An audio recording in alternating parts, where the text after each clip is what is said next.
ক্লাসে চলে যাই।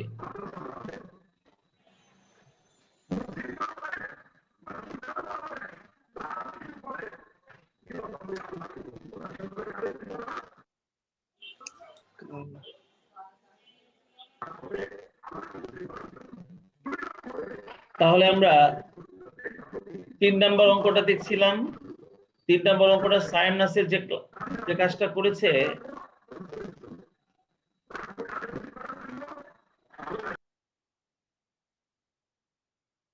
এখানে ওর যে ভুলটা হয়েছে সেটা হচ্ছে এখানে ও 2 দিয়ে ভাগ করেছে। আসলে 1,02,000টা এখানে আমাদের একক প্রতি দত্তাংশের পরিমাণটা হবে হলো 8, আর 8 জি দিয়ে স্যার। ভাগ করলে যে রেজাল্টটা আসবে সেই রেজাল্টটা হবে একক। আর রেজাল্টটা কে জন্য একটু বলেছে, কত 12,000 কত জন আসছে বললা? 750 একক। হ্যাঁ, 12,750 একক।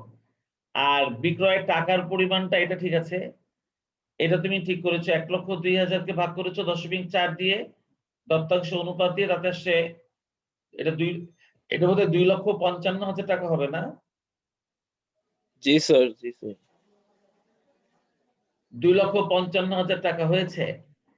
আচ্ছা, এবার 4 নম্বর অঙ্কটা যেন কে দিতে চেয়েছিলা? স্যার আমি। দিয়েছো? 4 নম্বরটা কে দিয়েছো? রিফাত? স্যার 3 নম্বরটা দিছি, 4 নম্বরটা দিছি। জি স্যার। রিফাত, তুমি 4 নম্বরটা দিয়েছো, আমি তোমার 4 নম্বরটা দেখবো। 3 নম্বর তো দেখে ফেললাম। ও স্যার, ওটা তো ভুল ছিল, এই কারণে দিছি স্যার। আচ্ছা, এটা 3 নাম্বার। হ্যাঁ, তোমার 3 নাম্বারটা ঠিক আছে।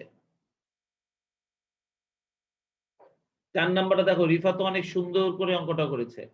বোঝা যায় যে ওরা অঙ্কটা করে বেশ ভালোই বুঝতে পেরেছে। এটা কত সুন্দর করে অঙ্কটা করছে তোমরা দেখো। আমি 4 নাম্বার অঙ্কটার প্রশ্নটা আগে একটু পড়ে নেই। 4 নাম্বার অঙ্কটার মধ্যে আমাদের কি দেওয়া আছে একটু দেখি।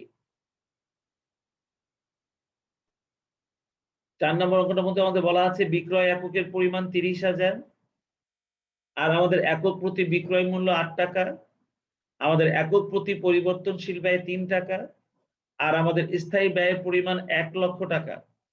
যদি প্রত্যাশিত মুনাফার পরিমাণ 75,000 টাকা হয়, তাহলে বিক্রয় একক এবং বিক্রয় টাকার পরিমাণ বের করো। একই ধরনের অঙ্ক। আর এখানে তোমাদের প্রথমে তথ্যগুলোকে সুন্দর করে তুলে নিতে হবে। তোমাকে একক প্রতি বিক্রয় মূল্য থেকে একক প্রতি পরিবর্তনশীল ব্যয় বাদ দিয়ে তোমাকে একক প্রতি দত্তাংশটা বের করতে হবে, তোমাকে দত্তাংশ অনুপাতটা বের করতে হবে, আর তারপর তোমাকে যে দুটো সূত্র শেখানো হয়েছে সেই দুটো সূত্র ব্যবহার করে তুমি প্রত্যাশিত মুনাফার জন্য বিক্রয় একক এবং প্রত্যাশিত মুনাফার জন্য বিক্রয় টাকার পরিমাণ কত সেটা বের করবে। তো এই একই ধরনের অঙ্ক 4 নাম্বারটা আমরা রিফাতের খাতাটা একটু চেক করি। রিফাত, তোমার রোল নাম্বার যেন কত? 413 স্যার। 413। হ্যাঁ, তবে সায়েম তোমার অঙ্কটার মধ্যে একটু ভুল হয়ে যাওয়াতে সায়েম নাসিরের রোল নাম্বার যেন কত ছিল? 432 স্যার। 432। আমি তোমার বাড়ি কাজের জন্য তোমাকে 2 নাম্বার দিব। ঠিক আছে। আর রিফাত হচ্ছে 413। দেখি রিফাতের অঙ্কটা কি করেছে রিফাত।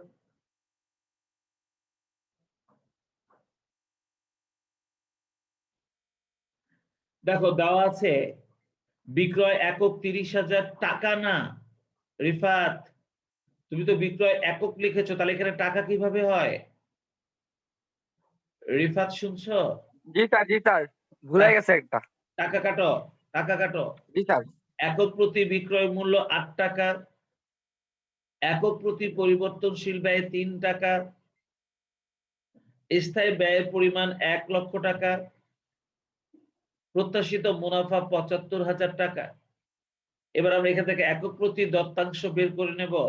একক প্রতি বিক্রয় মূল্য থেকে একক প্রতি পরিবর্তনশীল ব্যয় 3 টাকা বাদ দিয়ে আমাদের একক প্রতি দত্তাংশটা বের করে নিলাম 5 টাকা, আর দত্তাংশ অনুপাতটা বের করে নিলাম ওই 5 টাকাকে 8 টাকা দিয়ে ভাগ করে। অর্থাৎ 8 টাকা হচ্ছে বিক্রয় মূল্য আর 5 টাকা হচ্ছে দত্তাংশ। তাতে 0.625 হয়েছে। এবার আমরা আমাদের প্রথম সূত্রটা ব্যবহার করব। প্রয়োজনীয় বিক্রয় একক সমান সমান প্রয়োজনীয় বিক্রয় একক সমান সমান স্থায়ী ব্যয় প্লাস প্রত্যাশিত মুনাফা ভাগ একক প্রতি দত্তাংশ সুন্দর, তাতে তোমার চলে আসছে ৩৫,০০০ একক হয়েছে। প্রথম প্রশ্নের জবাবটা তুমি দিয়েছ। আর দ্বিতীয় প্রশ্নে বলা আছে স্থায়ী ব্যয় যোগ মুনাফা ডিভাইডেড বাই দত্তাংশ অনুপাত, তাতে আমাদের অ্যামাউন্টটা চলে আসে 2,80,000 টাকা। তুমিও অনেক সুন্দর করে অঙ্কটা করেছ রিফাত, তোমার অঙ্কটাও একদম নিখুঁত হয়েছে, তুমি 4 পাবা। Thank you sir. তুমি তোমার বাড়ির কাজের জন্য 4 নাম্বার পাবা, অনেক ভালো, ভেরি গুড। স্যার এই মার্কটা কি যোগ হবে স্যার? আরে কোনো যোগ টোগ না, এটা হচ্ছে আমার স্টুডেন্ট চয়েস করার একটা পলিসি। আমি দেখবো ও স্যার বুঝছি স্যার। জি তোমাদের স্যার। মধ্যে কারা ক্লাসে সবচেয়ে ভালো পারফর্ম করছো, আর এদেরকে নিয়ে আমি জি স্যার। তৈরি করব ফাইনালি যখন তোমরা ইন্টারভিউ দিতে যাবে তখন। এদেরকে নিয়ে ও। কি ছেলে কি মেয়ে সবাইকে নিয়ে গ্রুপ এ তৈরি করা হবে।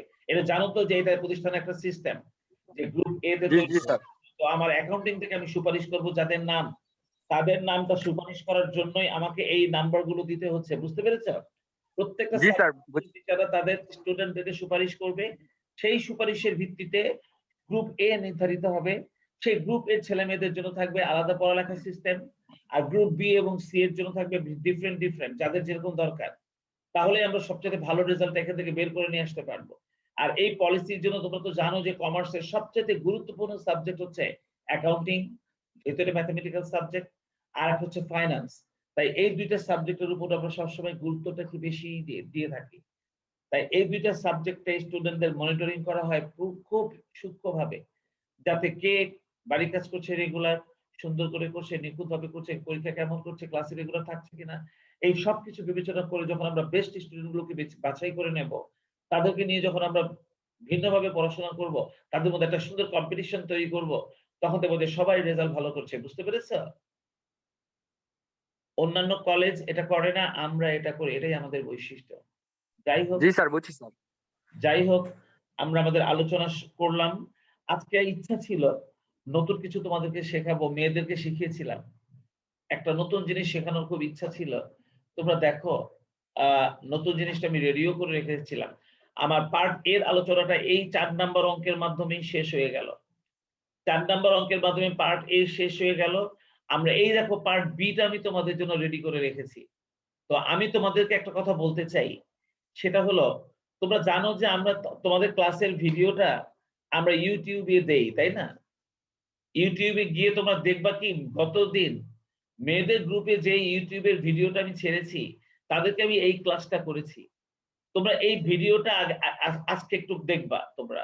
তাহলে আগামী ক্লাসে যখন আমি তোমাদের সঙ্গে এই জিনিসটা নিয়ে আলোচনা করব, এই যে জিনিসটা পার্ট বি এর এই জিনিসটা নিয়ে যখন আমি আলোচনা করব, তখন দেখা যাবে কি তোমরা খুব ভালো পারফর্ম করতে পারছো, ওদের থেকে আরো বেশি ভালো। তাহলে তোমাদের ডাবল ক্লাস করা হয়ে যাবে, বুঝতে পেরেছো?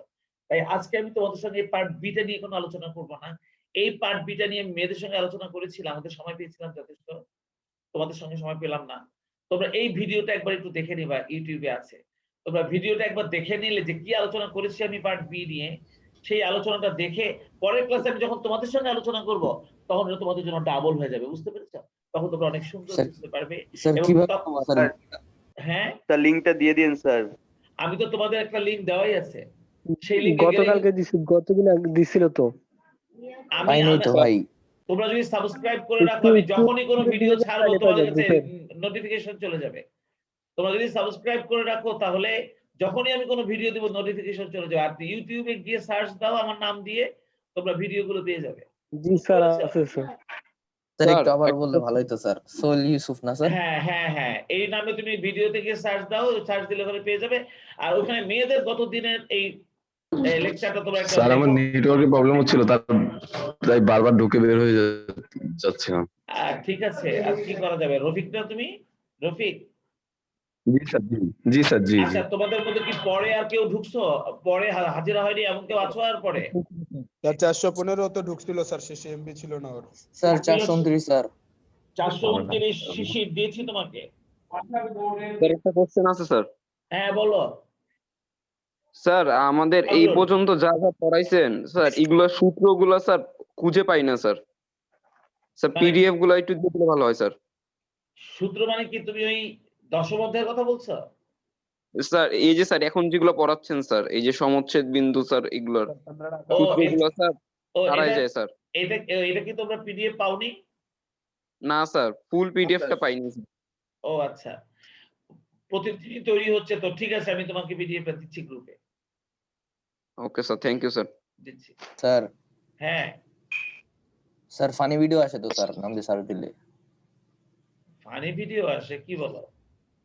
জি স্যার। তোমাকে আমি লিংক দিতেছি।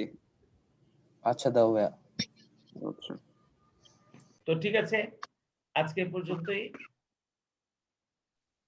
আল্লাহ হাফেজ। আসসালামু আলাইকুম। ওয়ালাইকুম আসসালামু আলাইকুম স্যার। আসসালামু আলাইকুম। আল্লাহ হাফেজ স্যার।